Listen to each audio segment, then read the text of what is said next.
Doctor Bhimrao Ambedkar, जिन्हें भारतीय संविधान का शिल्पकार कहा जाता है, उनके जीवन और योगदान पर आज हम बात करेंगे।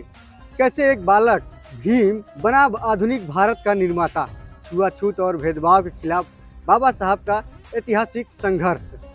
केवल दलित ही नहीं, हर वर्ग के लिए प्रेरणा स्रोत हैं बाबा साहब। नमस्कार, मैं हूं विपिन और आप देख रहे हैं यूएनआई रिपोर्टर।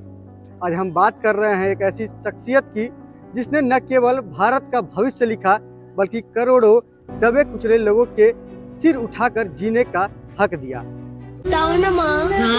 हम लोगों को जातियों में किसने बांटा?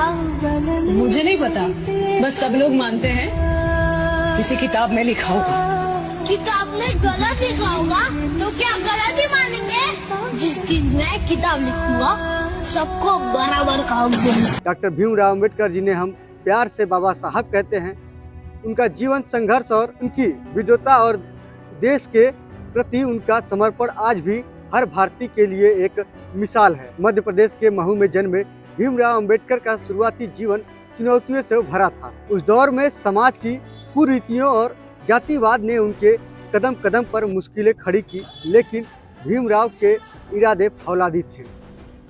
हम बात करते हैं, देखिए, अब शिक्षा पर। बाबा साहब का मानना था कि शिक्षा वह शेरनी का दूध है जो पिएगा वह दहाड़ेगा। उन्होंने कोलंबिया विश्वविद्यालय और लंदन स्कूल ऑफ इकोनॉमिक्स से डॉक्टर ऑफ साइंस जैसी उपलब्धियां प्राप्त की।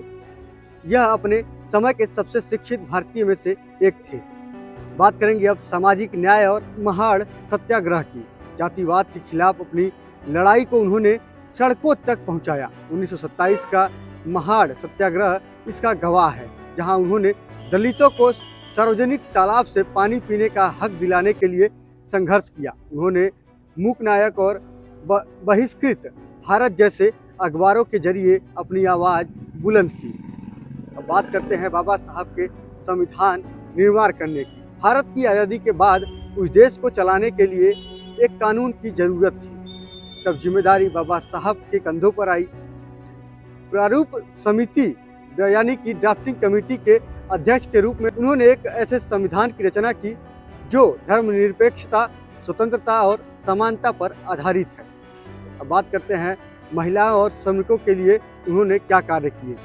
अक्सर लोग उन्हें केवल दलित नेता के रूप में देखते हैं, लेकिन बाबा साहब ने हिंदू कोड बिल के जरिए महिलाओं को संपत्ति और तलाक जैसे कानूनी अधिकार दिलाने की वकालत की। काम के घंटों को 12 से घटाकर 8 घंटे करवाना भी उन्हीं की देन है।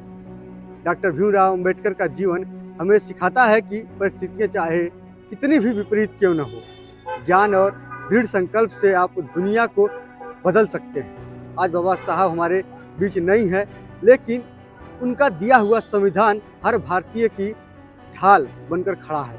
बाबा साहब को हमारा सशक्त नमन है। आज बाबा साहब की 135वीं जयंती है।